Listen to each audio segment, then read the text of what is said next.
오늘 오전 북한이 지난 5월에 이어 단거리 미사일로 추정되는 발사체를 발사한 것과 관련 정부는 관련 동향을 예의주시해 왔으며 북한이 한반도에서 군사적 긴장 완화 노력에 도움이 되지 않는 이러한 행위를 중단할 것을 촉구합니다.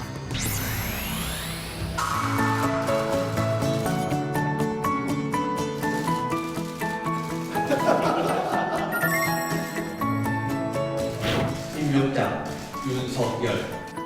헌법과 국민을 생각하는 그런 마음가짐으로 열심히 해나가겠습니다.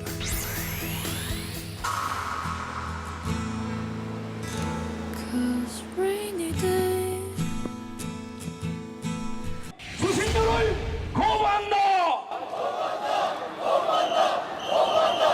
비 오는데도 여러분 그런 마음으로 여기 함께하셨죠? 양성동 사자 물러나야 됩니다. 젊음의 희망을 마시자. 영원의 불꽃 같은 숨결이 살고 있는 아름다운 강산의 강물이 우리를 부른다. 네, 7월 25일 정치부에 시작합니다. 고반장, 한반도 주변 정세가요. 상당히 복잡한데 일본 경제 도발에 이어서 중러가 영공 침범을 했잖아요. 물론 러시아가 넘어왔지만 이번에는 북한이 미사일을 발사했네요. 네, 그렇습니다. 오늘 새벽 강원도 동해상으로 강원도 원산 부근에서 북한이 단거리 미사일로 추정되는 발사체 2발을 발사했습니다. 이번에는 단거리 미사일이라는 점은 빨리 확인이 됐네요. 예, 일단 정밀 네. 분석을 하고 있다고는 하는데 일단 네. 그렇게 추정이 되고 있습니다. 네. 특히 이 합참은 이 두 번째 미사일, 두 번째 발사체의 경우에는 새로운 형태로 보인다 이렇게 신형 밝혔습니다. 미사일이라는 예. 얘기군요. 더 구체적인 얘기는 없고요. 예, 아직은 정밀 네. 분석을 진행하고 있다고 좋습니다. 이따 자세히 얘기를 해보고요. 양 반장, 서울시와 우리공화당의 광화문 천막 전쟁이 쭉 벌어져 왔잖아요. 그런데 법원의 판단에 좀 의지하려던 그런 서울시의 계획에는 제동이 걸렸네요. 예, 일단 서울시가 민사소송을 냈던 건데요. 네. 일단 그 법원에서는 이거는 민사소송의 대상이 아니다 라면서 각하를 한 겁니다. 가처분 신청을 각하한 거죠? 그렇습니다. 네. 그러니까 이제 서울시가 그렇게 문제를 삼을 거면 행정 대집행을 통해서 강제 철거를 하라는 얘기죠. 그렇군요. 민사소를 할 게 아니라. 네. 대신 일단 서울시가 약간 조금 의도를 달성하지 못했지만 네. 이 천막의 불법성에 대해서는 법원이 그래도 유효한 판단을 한 것이다. 그렇군요. 이렇게 판단을 하고 있는 것 같습니다. 좋습니다. 우리 들어가서 얘기 좀 이어갑시다. 갑시다.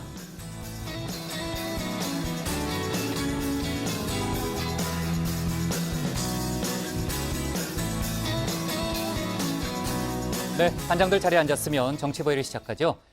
어제 저희가 미국 반도체 산업협회 등 미국 경제단체 6곳이 한국과 일본 정부에 서한을 보냈다고 소개를 했습니다. 일본의 수출 규제 조치가 글로벌 공급망에 미치는 부정적인 영향이 크다는 거고요. 조속히 이번 사태가 원상 회복돼야 하고 추가 조치도 없어야 한다는 게 그 서한의 핵심적인 내용입니다. 국제사회의 비판 여론 갈수록 커지고 있는데 잠시 후에 신반장 발제 때도 저희가 얘기를 해보겠지만 미국 싱크탱크, 또 미국 언론, 또 여러 가지 연구소 등에서 각종 보고서 등을 통해서 비판의 목소리를 내고 있습니다. 미국 기업연구소라는 싱크탱크는요, 일본은 한국에서 물러나라, 삼성과 하이닉스는 화해가 아니다라는 칼럼을 게재했고요. 글로벌 컨설팅 업체 IHS 마킷이죠. 부정적 결과를 우려하는 보고서를 냈습니다. 외교 전문지 포린 펄러스를 보니까요, 미국의 상당히 권력기관에 있는 사람들이 많이 보는 그런 외교 전문지인데 5G 시대를 맞은 전 세계 스마트폰 산업에 악영향이 우려된다는 그런 내용의 보도도 냈습니다. 일본 정부가 이런 여론을 당연히 알고 있겠죠. 특히 이제 미국의 여론에 민감한 게 이제 일본 정부인데 아직은 별다른 태도 변화가 감지되지는 않고 있습니다. 자, 윤석열 검찰총장이 조금 전인 오후 4시 취임식을 갖고 검찰총장으로서의 업무를 본격적으로 시작했습니다. 윤 총장은 취임사에서 공정한 경쟁 질서를 확립하겠다라는 의지를 강조했고요. 권력기관의 정치 선거 개입 또 시장 교란, 반칙 행위를 근절하겠다라는 원칙을 밝혔습니다. 주로 정치와 경제 분야의 불공정 행위를 막겠다는 의지를 밝혔고요.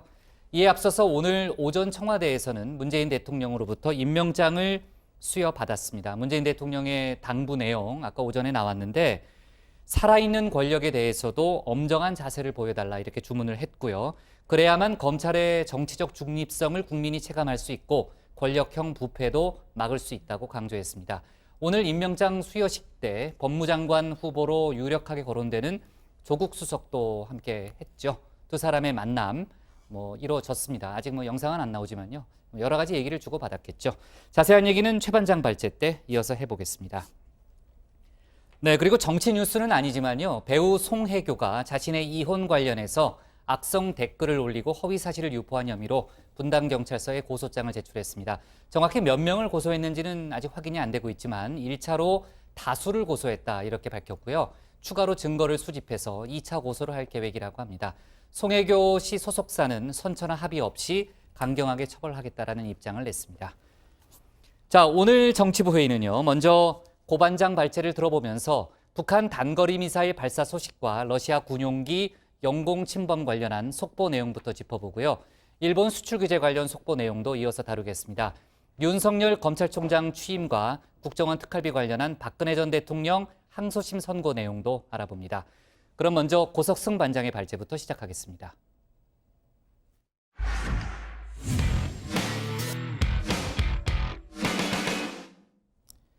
북한이 오늘 오전 두 차례에 걸쳐서 강원도 원산 부근에서 동해상으로 단거리 미사일을 발사했습니다.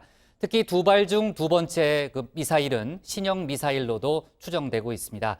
최근 북한이 신형 잠수함을 공개했고요. 또 우리 정부의 식량 지원을 거부한 것과 맞물려서 사실상 미국을 향한 압박용 메시지라는 분석이 나오고 있습니다. 오늘 고 반장 발제에서 북한 미사일 발사 소식과 러시아 영공 침범 관련한 속보 내용도 함께 전해드리겠습니다. 오늘 오전 북한이 지난 5월에 이어 단거리 미사일로 추정되는 발사체를 발사한 것과 관련 현재 한미 군사당국은 상세한 정보를 공유하면서 정밀 분석 중입니다. 네, 북한이 또 미사일로 추정되는 발사체를 쐈습니다. 지난 5월 9일 단거리 미사일 발사 이후 77일 만이고 판문점 북미 정상회담 이후 한 달여 만입니다. 자, 미사일 오늘 오전 5시 34분과 5시 57분 두 차례에 걸쳐 발사됐습니다. 강원도 원산 부근에서 이동식 발사 차량을 이용한 것으로 보입니다. 두 발 모두 고도 50여 킬로미터로 날아가 동해상에 떨어졌습니다. 첫 번째 미사일은 430여 킬로미터를 날아갔고 두 번째는 그보다 더 멀리 690여 킬로미터를 날아간 것으로 보입니다. 특히 이 두 번째 미사일은 신형 미사일일 가능성이 큰 것으로 전해졌습니다. 정부는 미국 측과 함께 미사일 발사 관련 동향을 사전에 파악하고 있었던 것으로 알려졌습니다.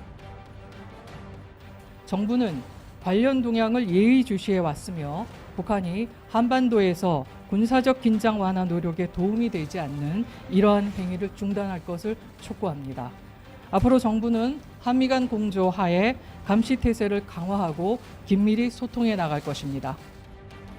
참 여러모로 어려운 시국입니다. 일본과의 문제, 또 엊그제 중국과 러시아의 군용기 도발, 이런 와중에 북한은 단거리 미사일을 발사한 겁니다. 북한의 노림수, 미국을 향한 압박용 메시지, 일종의 기싸움이라는 분석이 나오고 있습니다. 최근 북한은 이례적으로 신형 잠수함 건조 사실을 관영 매체를 통해 전격 공개한 바 있습니다.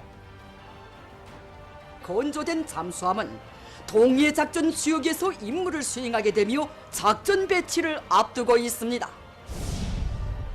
경의하는 최고 영도 자동측에서는 새로 건조한 잠수함을 돌아보시며 함의 작전 전술적 지원과 무기 전투 체계들을 구체적으로 요해하셨습니다. 네, 전략 무기인 잠수함을 이렇게 대놓고 공개한 것, 사실상 미국에게 던지는 메시지라는 평가가 나오고 있는데요. 자, 여기에다 우리 정부의 국제기구를 통한 식량 지원을 거부한 것도 같은 맥락으로 해석이 되고 있습니다. 자, 오늘 미사일 발사 역시 비슷한 의미로 보입니다. 오늘 국정원으로부터 관련 보고를 받은 이해운 국회 정보위원장은 이렇게 설명했습니다.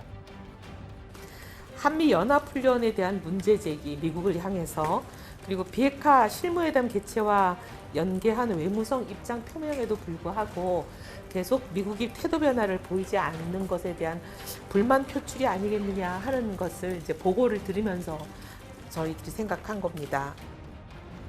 네, 북한 관련 소식 들어가서 좀 더 전해드리고요. 자, 그리고 사상 초유의 우리 영공 침범 사태, 러시아의 적반하장식 공식 입장을 두고 오늘까지도 이런저런 이야기가 나오고 있는데요. 오늘 국방부 정례 브리핑에서도 관련 질문이 이어졌습니다.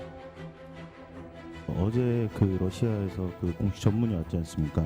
정확히 언제 왔습니까? 국방부에? 저희가 오전에 받은 것으로 알고 있습니다. 어제 청와대 오후 6시 이후에 브리핑을 보면은 방금 받았다고 이야기를 하니까 오후에 받았다는 건데 좀 순서를 좀 정리를 좀 해주시면 고맙겠습니다. 전문의 경우에는 관련 부서에 다 일단 같이 가고 있는 것으로 알고 있고요. 국방부에서는 오전에 받았는데 확인 작업이 조금 늦어졌던 것 같습니다. 그 이상 더 드릴 말씀은 없고. 청와대에서는 어제 오후에 브리핑할 때 러시아 측의 입장이 바뀐 것으로 보인다라고 발표를 했는데 우리 국방부도 그렇게 보고 있나요? 확인을 해야 될 것 같습니다. 그건. 저희는 양쪽 모두가 공식 입장이라고 보고 있기 때문에. 네, 영공 무단 침범. 자, 이건 정말 우리 군이 해당 러시아 군용기에 격추를 할 수도 있었던 아주 심각한 도발입니다. 일단 객관적인 사실만 정리를 해보죠. 엊그제 23일 영공 침범 사태가 벌어진 직후 우리 정부는 주한 러시아 대사관 관계자들을 불러 영공 침범 사태에 대해 엄중 항의했습니다. 자, 이 자리에서 러시아 대사관 관계자들이 어떤 말을 했는지는 알려지지 않았습니다. 자, 그런데 같은 날 러시아 정부는 영공 침범을 부인하는 입장을 내놨죠.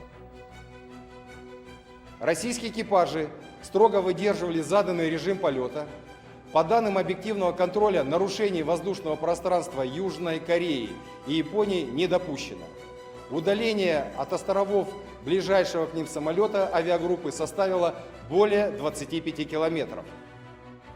네, 그리고 어제 오전 청와대가 입장을 하나 내놨습니다. 엊그제 그러니까 23일 국방부에서 우리 군 관계자를 만난 주한 러시아 대사관 무관이 우리 측에 기기 오작 등으로 인한 영공 침범 사실을 인정하고 유감을 표했다라는 내용이었습니다.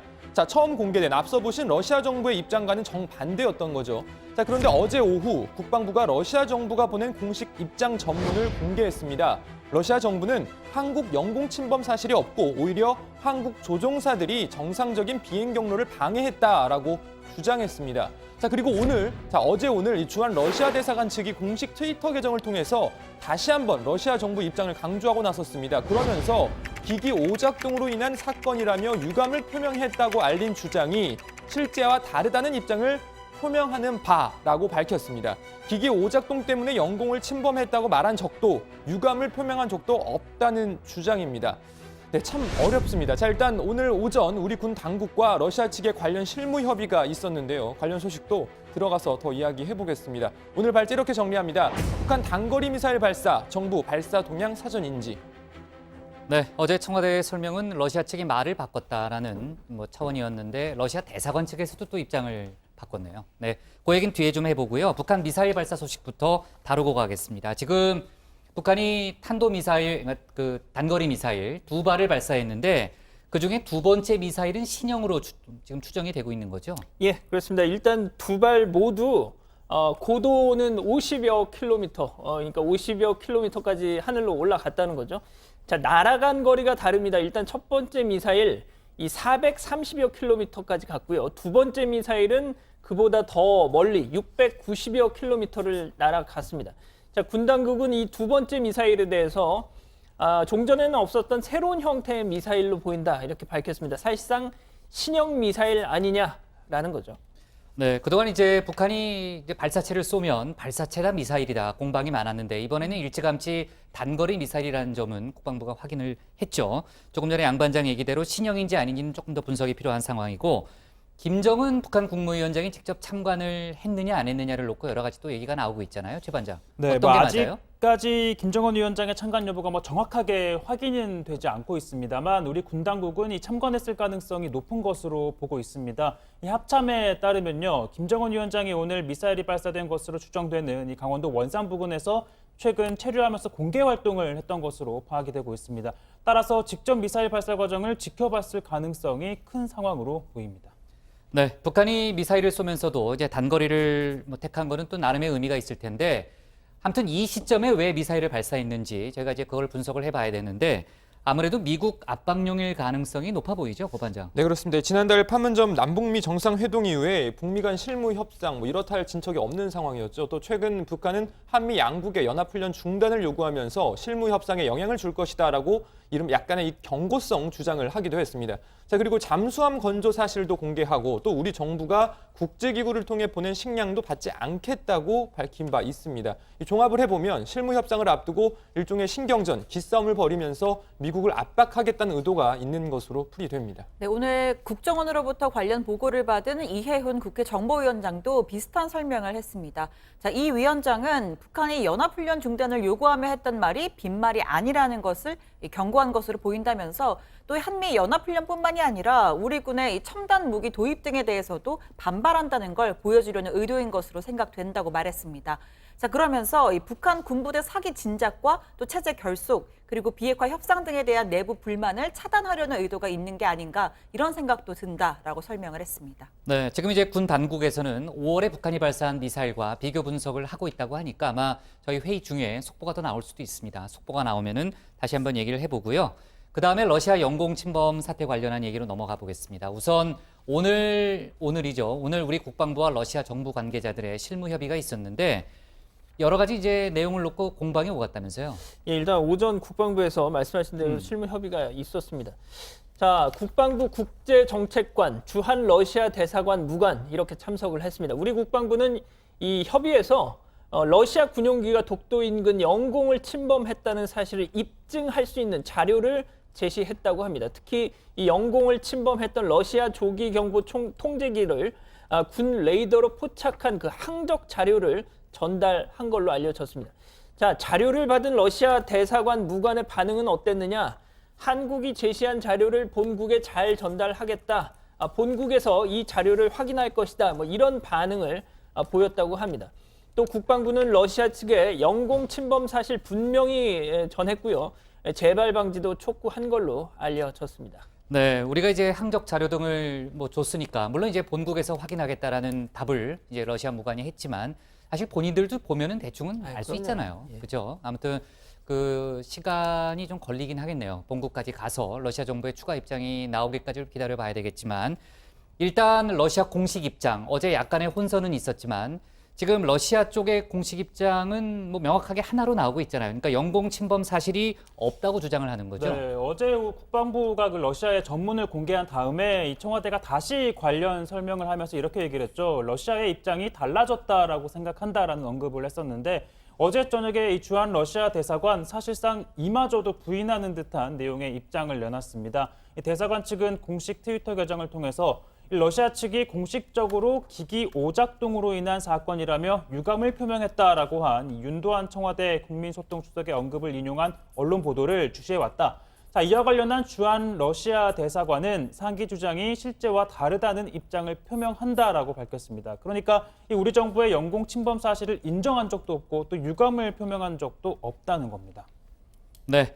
자, 아무래도 이제 항적 자료 등을 보면 사실 이제 전문가들이 보면 또 알 수 있잖아요. 그러니까 국제사회의 여론도 상당히 중요한데 러시아는 그동안의 스타일로 봤을 때는 쉽게 입장을 바꿀 것 같지는 않습니다. 그렇게 일단 예측은 되고요. 제가 이제 국제사회의 여론도 상당히 중요하다고 그랬는데 그 중에 한 나라가 이제 미국이죠. 미국은 물론 이제 러시아하고 같은 입장을 보이진 않지만 미국 국방장관이 영공을 침범한 건 사실이라는 입장을 내놨다고요? 네, 새로 취임한 마크 에스퍼 미국 신임 국방장관이 기자들과 만나서 한국은 일종의 그러니까 억제를 의미하는 것 같습니다. 억지를 위해서 분명히 대응했다라고 말하면서 우리 군 당국의 경고 사격 등이 적절했다라고 평가했습니다. 자, 그런데 이 말보다 더 주목을 받은 부분이 따로 있는데요. 지금 러시아가 우리 독도 상공을 침범한 것을 두고 뜬금없이 일본이 독도는 또 일본 땅이다 이런 억지 주장을 하며 발끈하고 있는데 자, 마크 에스퍼 장관 사실상 우리의 손을 들어주는 발언을 덧붙였습니다. 자, 마크 장관은 러시아 군용기가 남쪽으로 비행한 것은 새로운 사실이 아니고 한국 영공으로 넘어갔다는 사실이 새로운 것이다라고 이야기를 했고요. 그러니까 러시아가 침범한 공간이 한국의 영공이다라는 걸 분명히 한 겁니다. 네, 그렇군요. 독도가 우리 땅이라는 건 너무나 당연한데 아무튼 다른 나라에서 확인해 주니까 반갑긴 합니다. 미국 국방장관 대행도 그랬지만은 대행인가요? 신임 국방장관이죠. 네, 국방장관도 그랬지만은 어제 러시아 정부가 우리나라에만 그 해명을 한 거를 놓고서 일본 기자들이 조금 뭐 독도가 한국땅이라는 거를 뭐 확인해 준 거 아니냐 뭐 이런 반응을 보였다는 그런 언론 보도도 제가 봤고요. 자, 하여간 뭐 당연한 얘기 반갑게 들립니다. 오늘 좀 이건 다른 얘기인데 그 북한 직파 간첩이 잡혔다는 그런 소식이 있었죠? 네, 그렇습니다. 북한이 국내에 직접 보낸 그러니까 직파 간첩 용의자가 붙잡혔습니다. 국가정보원과 경찰청은 공조수사를 통해서 지난달 말에 남파 간첩 용의자를 체포해서 조사 중에 있다고 합니다. 해당 용의자는 40대 남성으로 북한 정찰총국 소속인 것으로 알려졌습니다. 북한 지령을 받아서 지난해부터 올해 6월까지 국내에서 활동해온 것으로 전해졌는데요. 공안 당국 등에 따르면 해당 용의자는 국내에서 스님 행세를 하면서 불교계에 잠입해 활동하려 했던 것으로 알려졌습니다. 네. 자, 북한 미사일 발사 관련해서 저희가 이제 여러 가지 속보를 짚어봤는데 아무튼 신형 미사일 부분 저희가 계속 주목해 봐야 할 것 같고요. 속보가 들어오면은 다시 한번 얘기를 해보겠습니다. 오늘 기사 제목 이렇게 정리할게요. 북한 원산서 신형 단거리 미사일 2발 발사로 제목을 잡겠습니다. 다음은 신혜원 반장의 발제를 들어보겠습니다.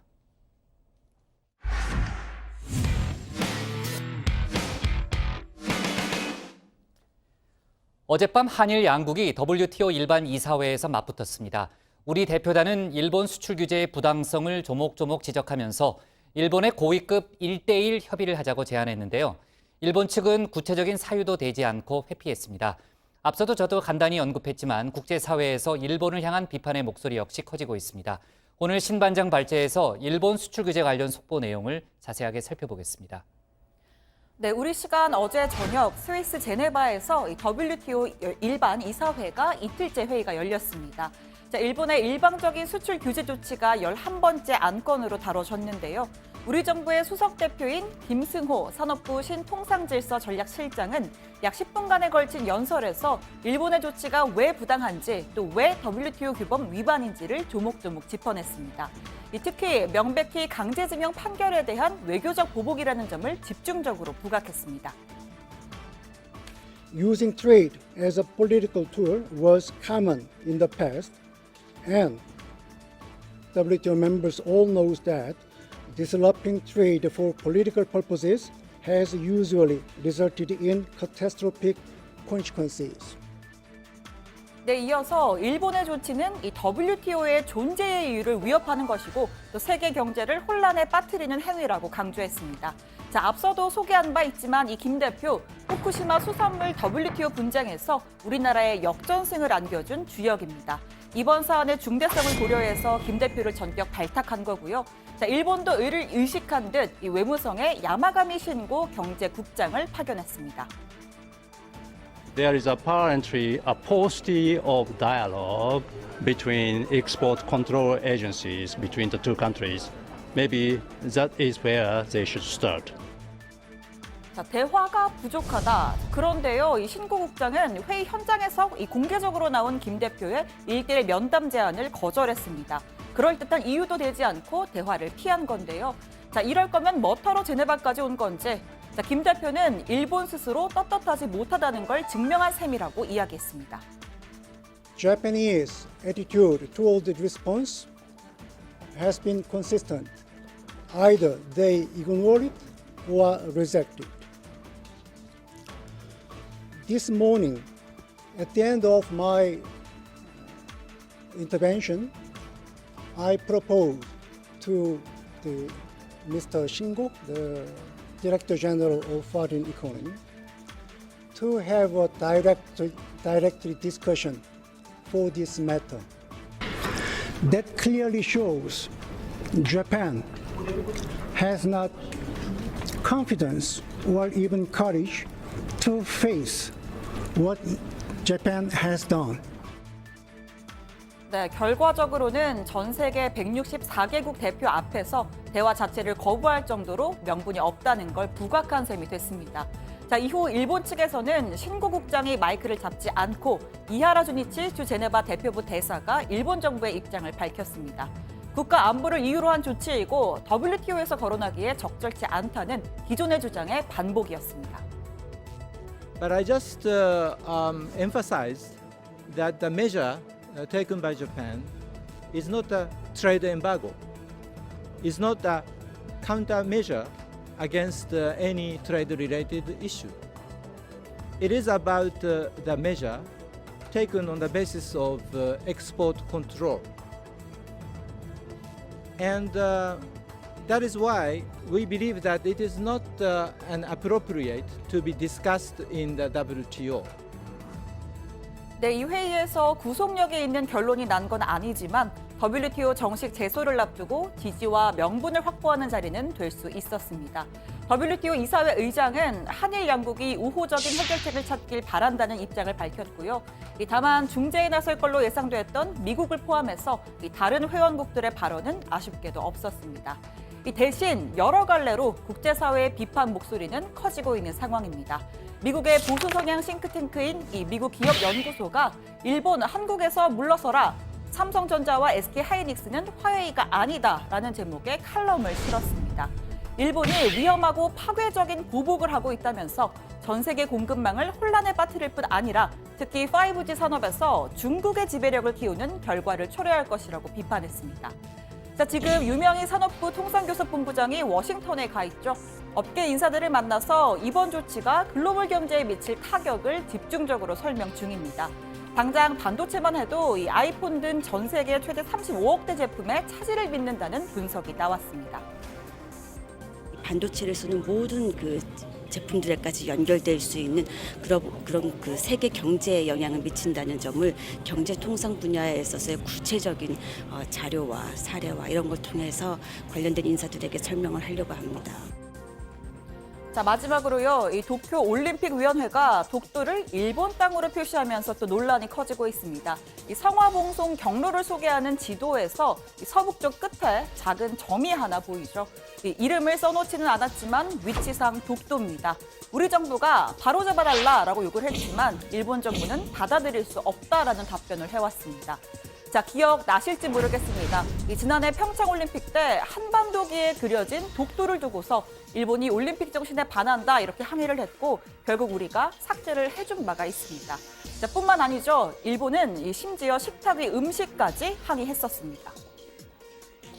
메뉴들을 보면 다 남북 교류에 의미 있는 맞아요. 그런 것들이었잖아요. 근데 그 중에 만찬 메뉴 중에 디저트가 있는데 그 위에 독도가 그려진 저 한반도기 장식을 얹었거든요. 네네네. 이걸 두고 일본에서 도저히 받아들일 수 없다 이런 입장을 밝힌 겁니다. 아예 일본 정부 차원에서 공식 항의를 했다면서요? 네, 그렇습니다. 가나스기 겐지 일본 외무성 국장이 저 한반도기 장식을 쓰지 말아달라고 요청을 했다고 합니다. 아니면 남의 집 잔치에 그 꼬투리 잡을 일은 전혀 아닌 것 같아요. 왜 그런지. 이걸 보니까 문득 또 이상한 얘기 하려고 그런 거 아니에요? 이럴 뭔데요? 때 쓰는 말이 그거 있잖아요. 겐세이 놓지 말라. 겐세이 놓지 말아 됐으네. 반장 어떡하지? 네, 그래도 이 속은 시원합니다. 오늘 청와대 발전 이렇게 정리합니다. 일본 WTO서 1대1 대화 거부, 직면할 용기 없는 것입니다. 네, 최 반장은 1년 전에도 그랬군요. 1년 전인데도 저 뭐 때는 일관성이 있습니다. 예. 그 직장 내 그거 없었던 괴롭힘 금지법 예. 그때 없었던 시절이죠. 저 때는 없었죠. 네. 예. 근데 가해자잖아요, 최 반장. 네. 피해자예요? 가해자죠. 가해자잖아요. 예. 네. 자, 국제사회에서 일본 규제 조치, 일본의 수출 규제 조치에 대한 비판의 목소리가 지금 많이 확산되고 있죠, 고 반장. 네, 어제 애플, 구글 등을 포함하는 미국 IT 제조업 단체가 규제 철회를 촉구하는 공개 서한을 보냈다는 소식 전해드렸는데요. 싱크탱크, 연구소 등 전문가 집단도 목소리를 내고 있습니다. 미국 보수 성향 싱크탱크인 미국 기업연구소가 삼성전자와 SK하이닉스는 화웨이가 아니다라는 칼럼을 실었습니다. 자, 일본이 위험하고 파괴적인 보복을 하고 있다라고 하면서 전 세계 공급망을 혼란에 빠뜨리고 특히 이 5G, 5G 산업에서 중국의 지배력을 키우는 결과를 초래할 것이라고 비판을 했습니다. 자, 외교 전문지 포린 폴리시도 상황이 악화되면 양국의 경제 관계는 물론 전 세계 스마트폰 산업에 악영향이 불가피하다라고 지적했습니다. 네, 유럽 쪽도 비슷한 반응들이 나오고 있습니다. 영국의 이코노미스트 산하의 경제 분석기관 EIU도 이 상호 확증 파괴를 초래할 것이다. 즉 양측에 모두 피해가 갈 것이다라고 이야기를 한 건데요. 이 한국이 일본의 중요 수출 대상국인 만큼 일본 업체들도 새 고객사를 찾는데 어려움을 겪을 것이다 이렇게 전망을 했고요. 또 글로벌 컨설팅 업체 IHS 마켓도 이 가뜩이나 미중 무역 전쟁과 글로벌 IT 시장 수요 부진 중에 시달리는 아시아 수출 기업들의 또 다른 악재가 될 것이다 이렇게 비판을 했습니다. 네, 그에 앞서서 이제 미국 블룸버그 통신이라든지 영국 이코노미스트도 어리석은 수출 규제를 철회하라 이런 뭐 사설을 쓰기도 했는데 일본이 이런 국제사회의 목소리를 귀 기울여 들었으면 좋겠는데 아까도 얘기했지만 아직까지는 특별한 태도 변화가 안 보입니다. 어제 WTO 일반 이사회에서 아까 잠깐 발제 내용도 봤지만요. 평행선을 달렸죠. 양측의 주장이. 네, 김승호 실장이 약 10분간 연설을 통해서 이번 조치의 부당성을 지적을 했습니다. 또 WTO 164개 회원국 앞에서 이 일본 야마가미 신구 국장과의 고위급 1대1 면담을 공개적으로 제안을 했는데요. 하지만 거절을 했고요. 이번 조치가 수출 규제가 아닌 관리이며 이 WTO 규범에 위배되지 않는다라는 기존의 입장만 반복을 했습니다. 양측 대표 얘기 들어보시죠. This is a matter of export control, and any country, including South Korea, is undertaking export control, whether South Korea, Japan, US, EU, and this export control is mainly outside of the purview of the WTO. So, as has been emphasized by Ambassador Ihara, this is not an export embargo. Korea makes sure that such a measure is not at all trade measure, it's not at all security measure. It is purely strategically planned to gain the upper hand in the diplomatic routes. I mean the forced labor issues. 네, 우리가 공개 대화를 제안하는 게 히든 카드였다는 그런 얘기가 나오고요. 우리가 공개 제안을 하고 국제사회 앞에서 일본이 그 모습을 피하는, 일본이 회피하는 그런 모습은 당연히 이제 거기 참석자들한테 부정적인 이미지를 낳을 수밖에 없겠죠. 아무튼 일본 대표단이 끝까지 대화를 하자는 데 대한 답변을 하진 않았고요. 하지만 그 얘기는 뒤집어 얘기하면은 일본 입장에서는 본인들의 지금 추구해왔던 여러 가지 원칙을 바꾸지 않겠다는 의사를 또 분명히 했다고도 볼 수 있습니다. 우리나라를 화이트리스트에서 배제하려는 일본의 조치 강행될 걸로 일단 보이죠. 시점은 언제로 보입니까? 그렇습니다. 일단 8월 중순 얘기가 많이 나오고 있습니다. 일단 당초에는 빠르면 내일 열리는 일본 강요회의에서 이 법령 개정까지 이루어질 수 있다는 관측도 있었는데요. 이 공포부터 시행까지 한 3주 정도 기간이 있습니다. 그렇게 해서 나온 게 방금 말씀드린 8월 중순입니다. 다만 어떤 좀 변수가 있어서 그 일정이 조금 더 밀릴 수 있다 이런 얘기도 나오긴 변수요? 하죠. 변수 어떤 변수를 얘기하는 거예요? 국장 이제 다음 주에 가시는 그거 있지 않습니까? 그 얘기하지 마. 네. 여름 휴가. 좋아요. 네. 참고로 말씀드리는데 다음 주에 조금 더 젊어진 정치부회의를 보실 수 있습니다. 벌써 얘기하면 어떡해요? 아직 제대로 보고도 안 했는데. 네. 아무튼 이제 딴소리고요. 일단 이 최근 그 아베 총리 이제 참의원 선거 이제 마치고 여름 휴가 갔습니다. 아베 총리가 여름 휴가를 갔다고요? 그렇습니다. 그 얘기하려고 지금 아까 말씀드린 건데 다음 주에 복귀를 한답니다. 국장은 다다음 주에 복귀하는 거겠죠? 네, 아무튼 집요하게 얘기하네요. 알았어요. 아베 총리가 없는 강요 회의 때 이런 개정안을 의결하지 않을 건 자명한 거죠. 여기에 지금 만 건이 넘는 의견서를 살펴본 시간도 필요해서 시기가 좀 더 미뤄지지 않겠냐 하는 관측이 나오는 겁니다. 이런 가운데 이낙연 국무총리가 오늘 국정현안 점검회의에서 일본에 재차 경고 메시지를 보냈습니다. 상황을 더 악화시킨다면 예기치 못한 사태로 이어질 우려가 있다라고 하면서 우리는 외교적 협의의 준비를 갖추고 있다. 일본의 현명한 판단을 기대한다라고 말했습니다. 이번 사태는 한일 양국, 나아가 세계의 경제가 떼려야 뗄 수 없게 연계되어 있다는 사실을 새삼 깨우쳐줬습니다. 그 연계를 흔드는 일본의 조치는 결코 지혜롭지 않습니다. 그것은 일본에도 세계에도 이익을 주지 않고 오히려 예상치 못한 결과를 야기할 것입니다. 네, 좋습니다. 추경 얘기를 좀 해봐야 되는데 어제 홍남기 경제부총리가 국회를 찾아갔어요. 여야 3당 원내대표들을 직접 만났다면서요? 네, 그렇습니다. 현재 지금 국회에서 추경안 심사가 중단이 되어 있는 가운데 홍 부총리가 국회를 찾은 겁니다. 제일 먼저 민주당 이인영 원내대표를 만났고요. 추경 때문에 속이 탄다라면서 정치권에서 이견이 있어서 원내대표 간 협상이 어떻게 전개될지는 모르겠지만 추경은 이미 데드라인을 지났거나 데드라인에 와 있다. 구구절절 호소하러 국회에 왔다. 이렇게 이야기를 했습니다. 홍 부총리 이야기 직접 들어보시죠. 추경은 좀 너무 늦게 제출된 지 오래돼서 이미 데드라인은 거의 지나가고 있기 때문에 좀 별도로 해주십사는 강력한 말씀을 드렸습니다. 예결위 소위에서 충분히 저는 논의할 수 있게끔 정부도 충분히 자료를 제공할 거고요. 네, 이어서는 한국당의 나경원 원내대표를 찾았는데요. 이 나 원내대표가 강한 불쾌감을 또 드러냈습니다. 아, 그래요? 왜요? 네, 홍 부총리가 사전에 조율 없이 무작정 국회를 방문했다 이런 이유에서인데 면담 후에 나 원내대표 이 기자들에게 할 이야기가 없다. 홍 부총리가 아무것도 가져온 것이 없다라고 이야기를 했습니다. 들어보시죠. 굉장히 무례한 방법으로 왔죠. 우리한테 일정을 미리 알아보지도 않고 무례한 방법으로 오셨는데요. 뭐 그만큼 급하다고 막 말씀을 하시는데 이거는 부총리하고 저하고 풀 문제가 아니라 여당 원내대표의 결단이 필요한 거라고 생각합니다. 네. 자, 그리고 어제 볼턴 미 백악관 국가안보보좌관이 우리 정부 관계자들을 만났잖아요. 저희가 어제 정치부의 시간까지 확인됐던 내용을 속보로 전하긴 했는데 그 이후로도 여러 가지 이제 추가적인 얘기가 있습니다. 일단은 그 볼턴 보좌관이 방위비라든지 또는 호르무즈 해협 파병이라든지 미국의 요구에 대해서 더 많이 얘기했다 이런 분석이 나오네요. 예, 근데 지금 뭐 실시간 채팅을 보니까 네. 네. 이 판국에 지금 휴가를 가냐고 그런 말씀을 하시는 아베 총리 얘기하는 거죠? 아니, 국장이요. 아, 그래요? 예. 네.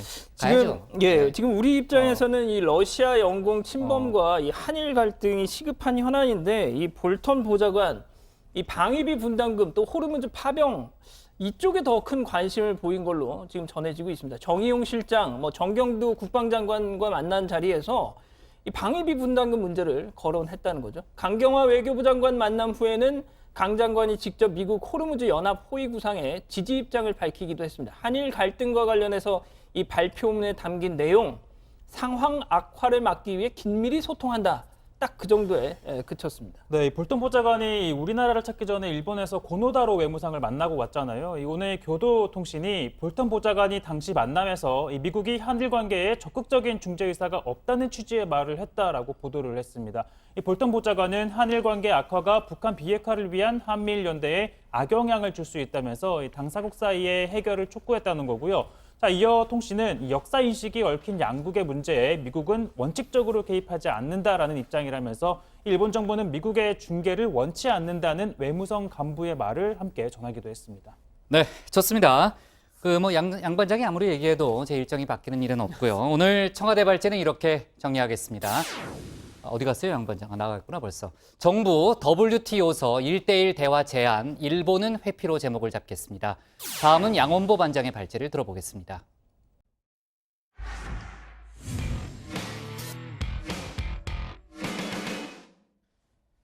최근 KBS 메인 뉴스에서 안 뽑아요라는 문구에 자유한국당 로고가 들어간 이미지를 썼다가 논란이 된 적이 있었죠. 한국당은 KBS와 전면전을 벌이겠다 예고를 했는데 오늘 출정식을 가졌습니다. 당 지도부, 소속 의원 수십여 명이 거리로 나가서 수신료 거부 서명 운동을 벌인 거죠. 오늘 양반장 발제에서는 관련 소식과 다른 정치권 뉴스를 함께 정리해 보겠습니다.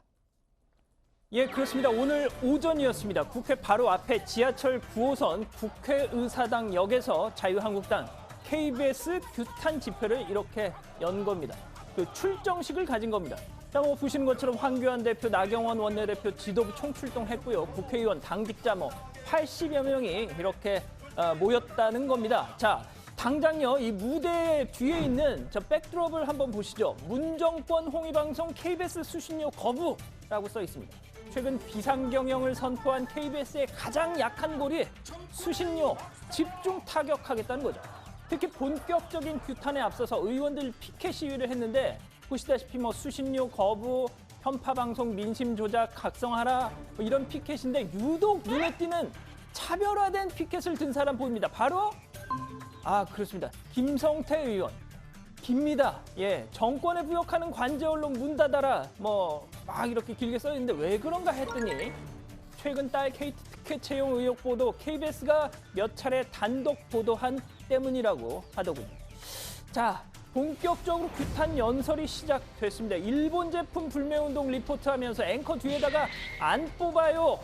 자유한국당 이미지 쓴 그날 뉴스 시청률 12%. 그러니까 전국 248만 가구에 대놓고 불법 선거운동 했다 주장합니다. 이렇게요.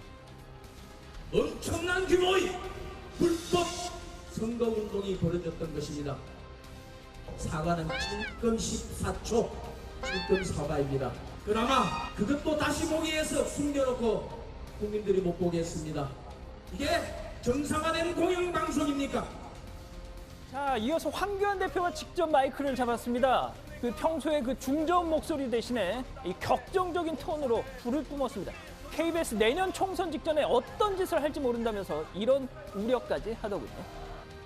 선거 전날 KBS가 또 이런 초대형 실수를 하지 않는다고 누가 장담하겠습니까? 지금 우리가 이런 불공정 선거 방송 여러분 막아내야 되지 않겠습니까? 자, 뿐만 아닙니다. 오늘 오후 2시 과거 KBS 메인 뉴스 앵커였던 민경욱 의원, 왼쪽에서 두 번째, 서울 남부지검 직접 저렇게 찾아서 KBS 양승동 사장 외 7명을 공직선거법 위반 혐의로 고소하기도 했습니다. 자, 다음 소식으로 가죠. 정말 오랜만입니다. 5.18 망언 논란으로 당원권 정지 3개월 징계 받았다가 은인 자중했다가 김순례 최고위원 공식 석상이 과연 언제 나오나 했는데 바로 오늘 나왔습니다. 석 달 전이랑 비교해서 약간 스타일이 좀 달라진 것 같은데 말이죠. 뭐 그게 중요한 게 아니죠. 과연 진심으로 반성했느냐, 그게 핵심 아니겠습니까? 뭐라고 했을까요? 정말 실질적인 진정한 희생자, 진정한 유공자를 좀 가려내자라는 그런 뜻이었는데 다시 한번 하여튼 심심한 유감을 말씀드리겠습니다. 자, 또 다른 한국당 징계 대상자입니다. 국토위원장 못 물러나 했다가 당원권 정지 6개월 중징계 받았던 박순자 의원. 자, 드디어 침묵을 깼습니다. 오늘 기자회견을 한 건데요. 정말 황교안 대표를 향해서 작심한 듯 나를 징계할 게 아니라 나경원을 징계하라. 나 원내대표를 보고 아주 가식적인 사람이다. 아주 맹비난을 했습니다. 이렇게 말이죠. 손에 피를 묻히지 않기 위해서 황교안 당 대표에게 떠넘기고 있을 수가 없는 행위를 저질렀습니다. 해당 행위에 징계를 받아야 될 사람은 나경원 원내대표입니다. 자, 그러면서 한 가지 에피소드를 전했는데요. 나경원, 당시는 의원이었죠. 나경원 의원이 원내대표 선거운동을 하러 의원회관 방으로 찾아왔을 때 그때 얘기했다는 겁니다. 국토위원장 나는 2년 하겠다라고 말이죠. 그랬더니 나 의원 역시 그러시라 이렇게 동의를 했다는 겁니다. 그런데 막상 원내대표가 되고 나서 끊임없이 사퇴 압박을 하더라는 겁니다. 해서 박순자 위원장 이달 초에 극심한 스트레스를 받아가지고 이렇게 병원에 입원까지 했다는 거죠. 편도선염이 발병을 해가지고요.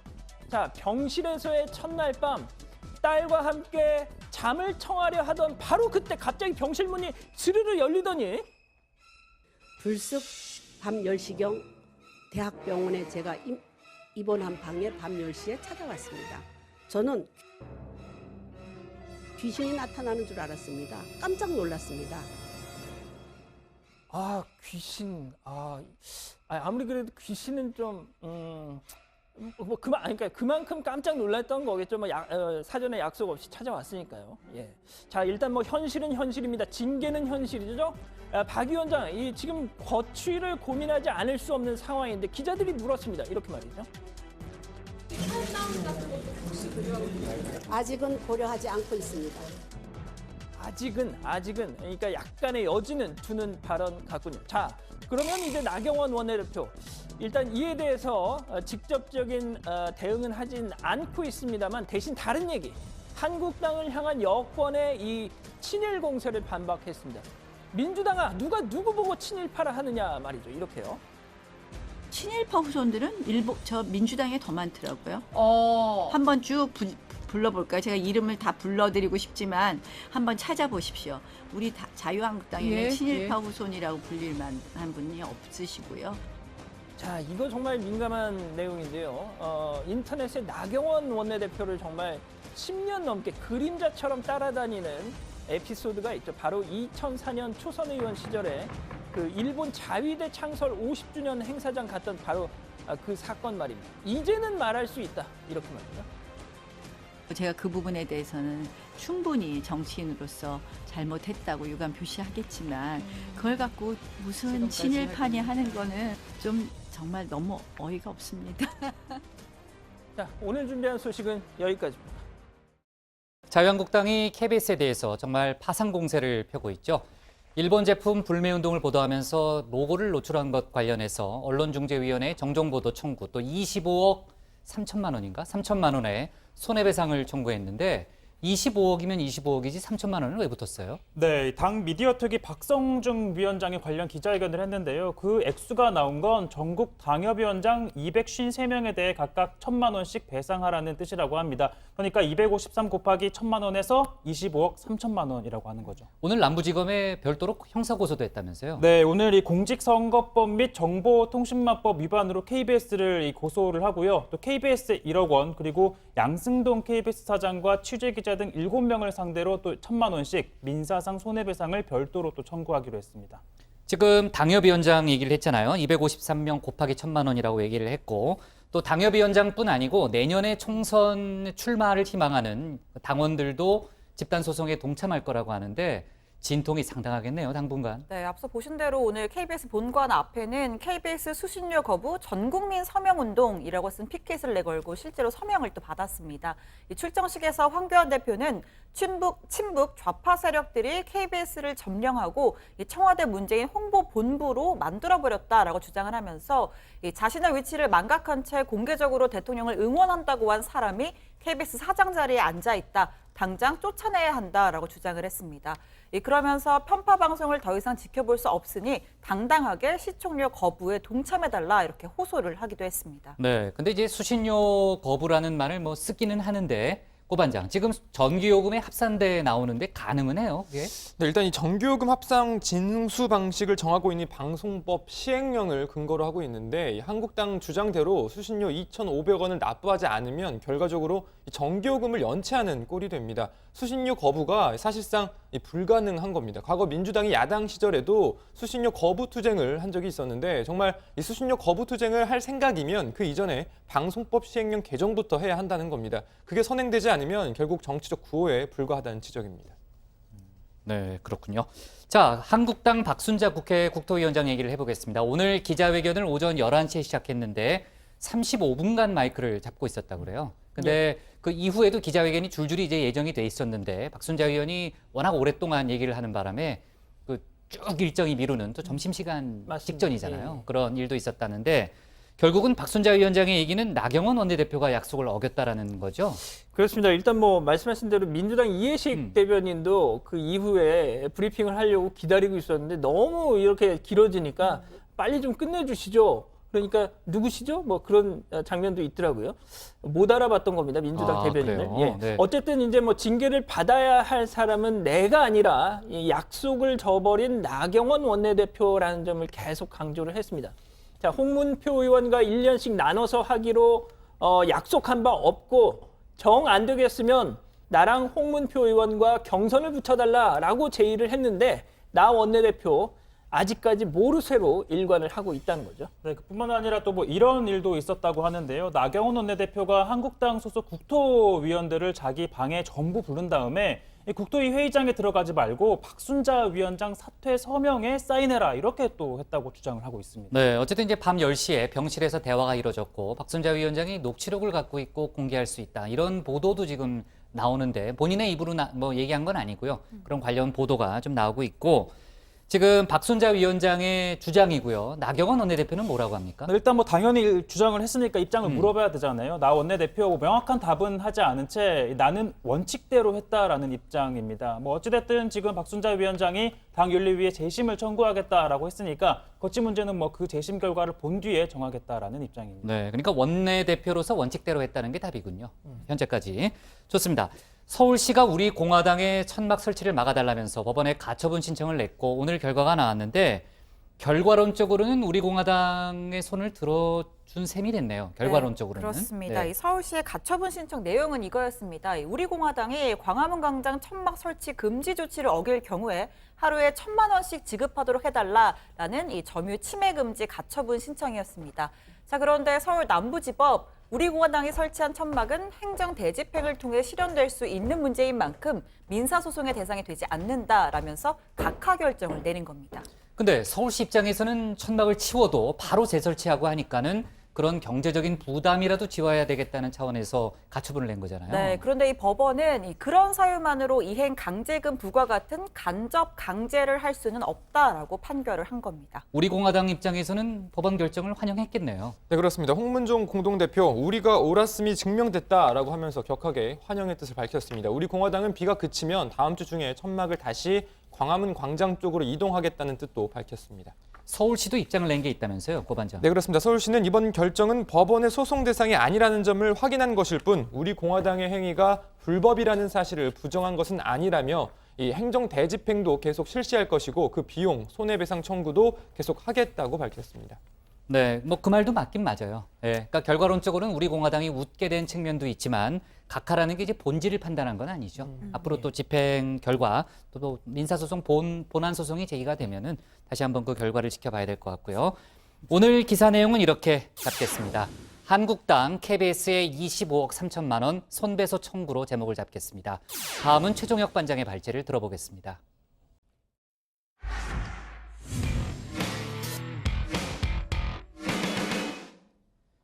오늘부터 윤석열 검찰총장 체제가 시작됐습니다. 문재인 대통령은 오늘 오전 임명장을 수여하면서 검찰개혁과 정치적 중립을 당부했고요. 청와대와 정부 여당 등 살아있는 권력에 대해서도 엄정하게 해달라고 주문했습니다.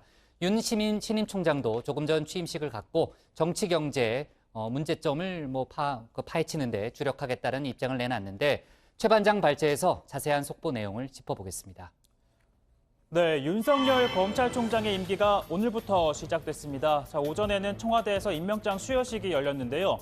문재인 대통령 늘 그래왔듯이 신임 총장에게는 임명장을 그리고 배우자에게는 꽃다발을 전달했습니다.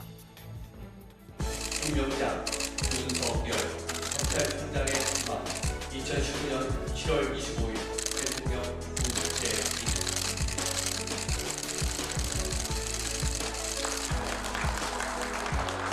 이어서 윤석열께 꽃다발을 수여하겠습니다.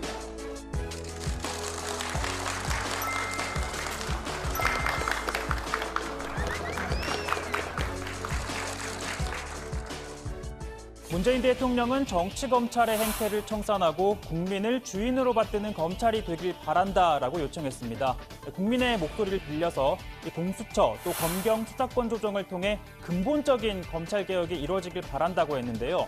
아울러 누구나 법 앞에 평등한 사회를 만드는 게 검찰의 시대적 사명이라며 이 같은 당부도 했습니다.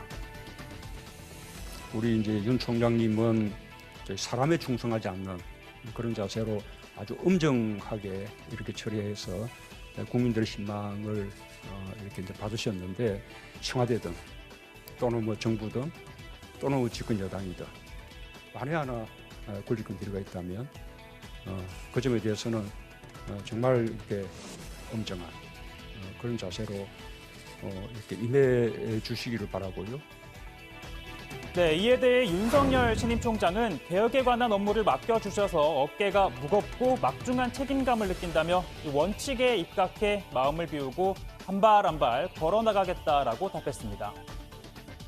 검찰권도 다른 모든 국가 권력과 마찬가지로 국민에게서 나오는 권력인 만큼 국민들을 잘 받들고 국민의 입장에서 어떻게 우리가 고쳐나가고 어떤 방식으로 이 권한 행사를 해야 되는지 이 헌법 정신에 비춰서 깊이 고민을 하겠습니다. 수여식 전에는 간단히 차를 마시며 청와대 참모들과 환담을 나누기도 했는데요. 강기정 정무수석, 김상조 정책실장, 김혜숙 인사수석, 고민정 대변인 등이 축하 인사를 건넸고 조국 민정수석과도 반갑게 인사를 나눴습니다. 이 문화예술기업 대표인 배우자와는 이 청와대 경내에 걸려있는 그림에 대해서도 얘기를 나누는 모습이 포착이 되기도 했습니다.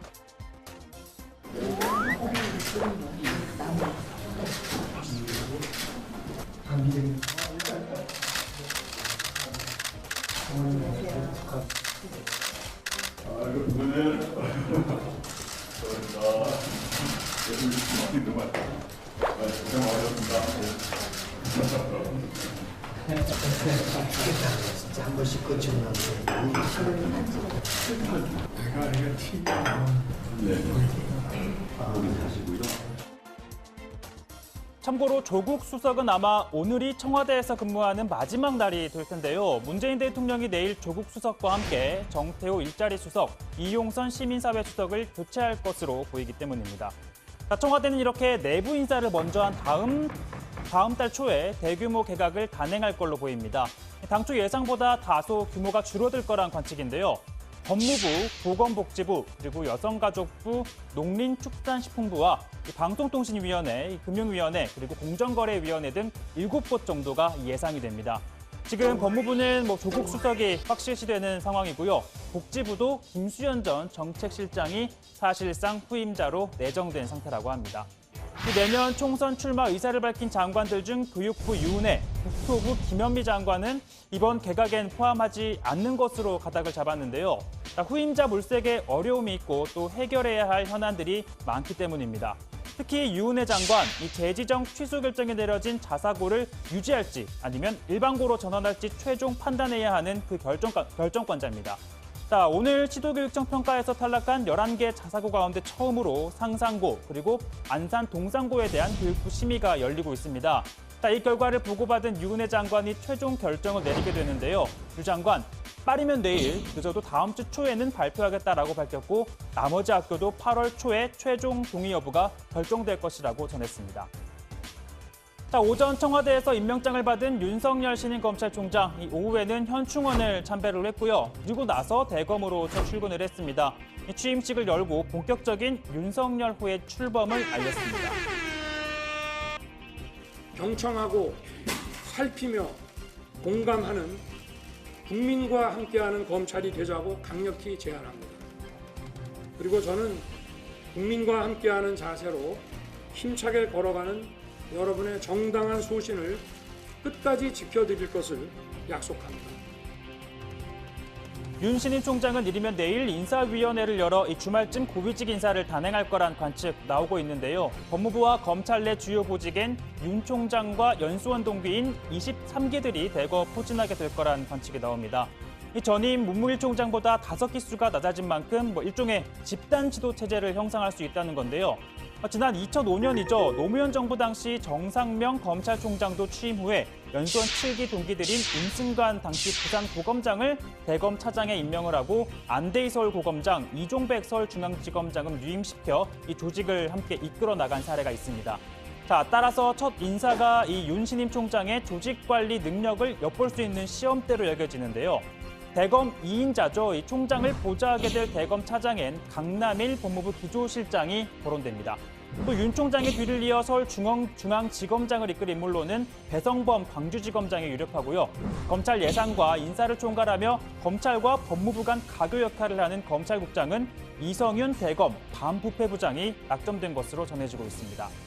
특히 윤 총장은 인사청문회 서면 답변에서 선배 기수들의 줄사퇴 등 행보에 대한 질문에 이 검사들이 공직에서 쌓아온 식견 또 경륜이 국민과 검찰을 위해 쓰여졌으면 좋겠다라면서 이 잔류 가능성을 내비치기도 했는데 현재 검사장급 이상 간부 중 윤 총장의 선배 8명이 남아 있습니다.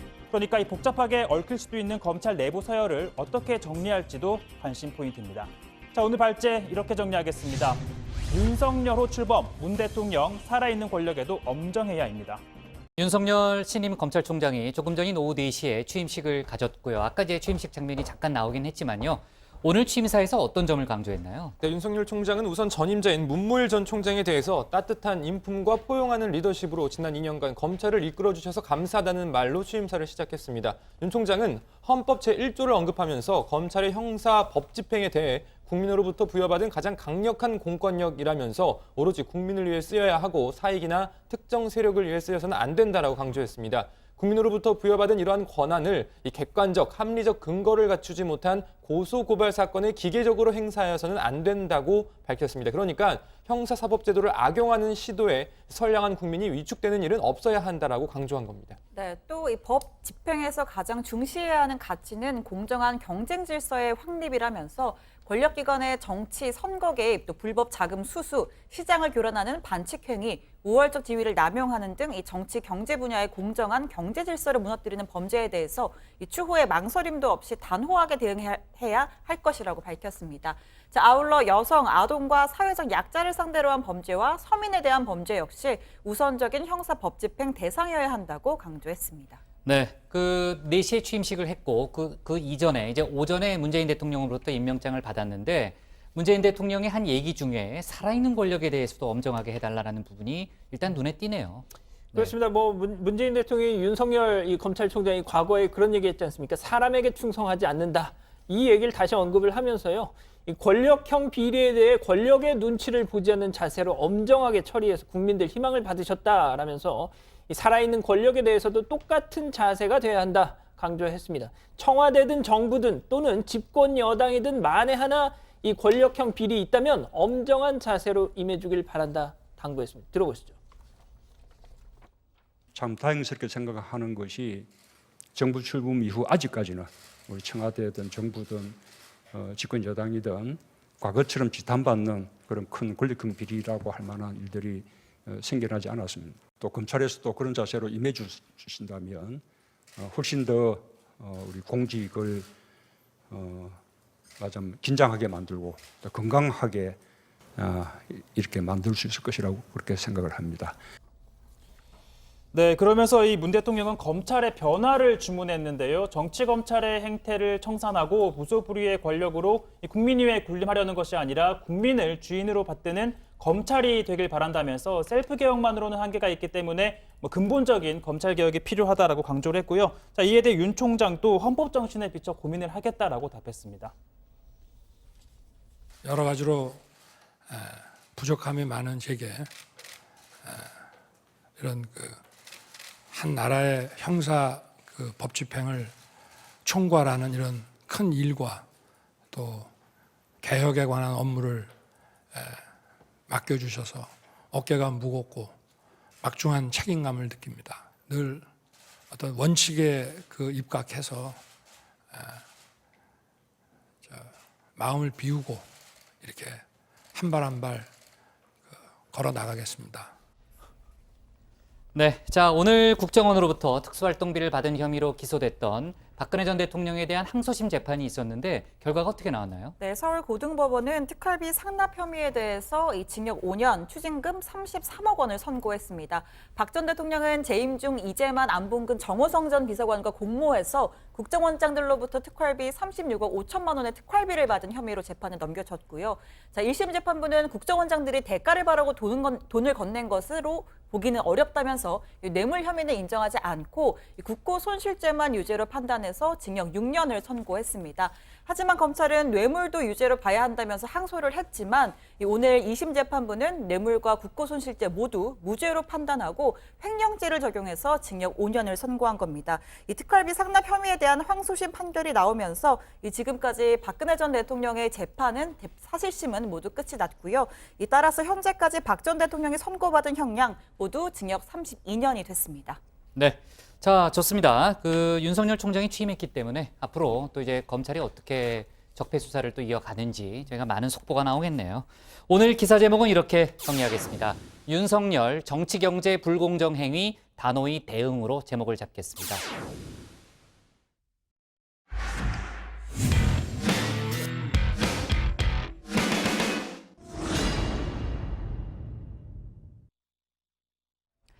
안녕하세요. 톡소원 정치의 강정입니다. 제가 바로 어제 일본 대사관 근처 소녀상 옆에 서 있었던 기자회견과 시위 소식을 전해드렸습니다. 사실 평화의 소녀상이 일본군 위안부 피해 할머니들을 상징하는 걸 대한민국 국민이라면 모르는 사람이 없을 겁니다. 그런데 지난 6일 경기도 안산 상록수협광장에 설치된 소녀상에 20, 30대 청년이 침을 뱉고 엉덩이를 흔드는 사건이 일어나 공분을 샀습니다. 심지어 이들은 일본말로 천황폐하 만세를 외쳤다고 합니다. 당시 이들은 경찰 조사에서 일본어를 사용한 이유에 대해서 일본말로 하면 위안부 피해자들에게 더 모욕감을 줄 것 같아서라고 경찰에 진술한 것으로 알려졌습니다. 4명 중 3명의 청년들은 어제 오후 3시쯤 경기 광주시 나눔의 집을 방문해서 위안부 피해자 할머니들 앞에 무릎 꿇고 사죄했는데요. 이옥선 할머니는 이 자리에서 청년들을 꾸짖었습니다.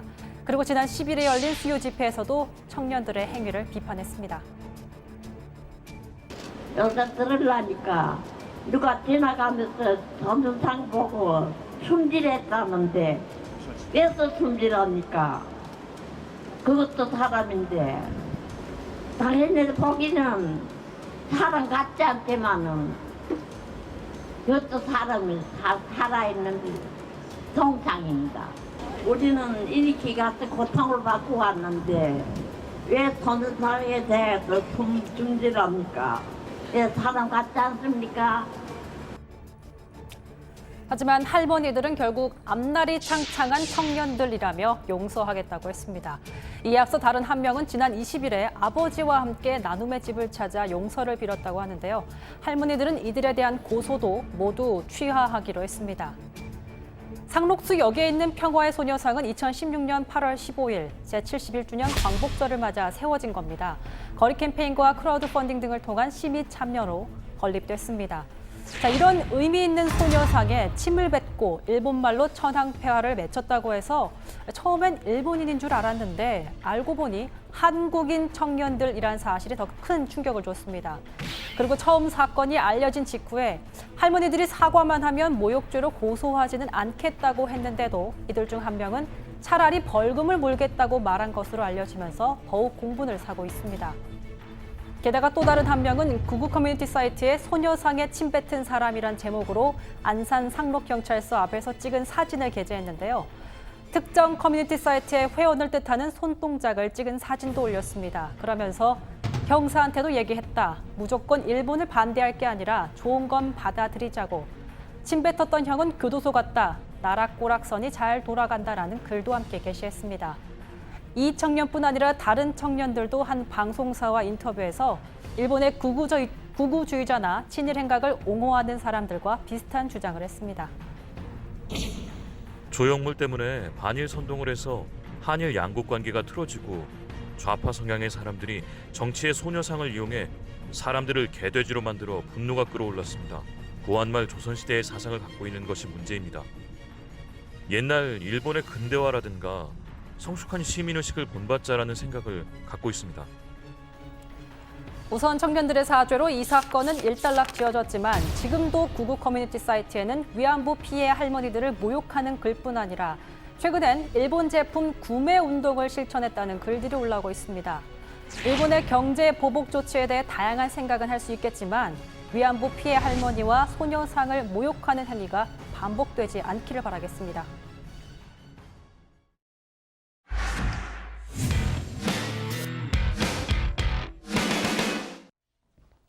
네, 미리 보는 내일 복국장의 60척 리뷰 시작합니다. 장마 전선의 영향으로 지금 충청 지역에 많은 비가 내리고 있다고 하고요. 천안과 아산 지역에 침수 피해가 크다고 합니다. 더 큰 피해가 없도록 많은 대비해 하셔야 되겠고요. 조금 전에 최 반장 발제 때도 얘기했지만 조국 청와대 민정수석이 내일 교체될 걸로 보입니다.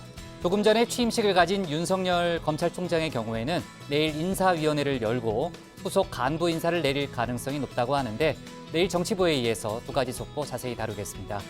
오늘 북한의 단거리 미사일 발사에 대해서 미국도 촉각을 곤두세우고 있죠. 일단은 단거리라는 점을 강조하면서 문제를 키우는 분위기는 아닙니다. 내일 트럼프 미국 대통령이 국방부를 찾을 예정인데 우리 국방부 말고요. 미국 국방부를 찾을 계획인데 북한의 미사일 발사에 관한 언급이 있을 걸로 보입니다. 그리고 유시민 노무현 재단 이사장의 유튜브 방송 알릴레오가 내일 방송을 마지막으로 시즌 1을 끝마칩니다. 올 가을쯤부터 시작될 시즌 2에는 보조 MC가 추가된다고 합니다. 오늘 정치부에는 여기까지고요. 저희는 내일 오후 5시 10분에 다시 찾아뵙겠습니다.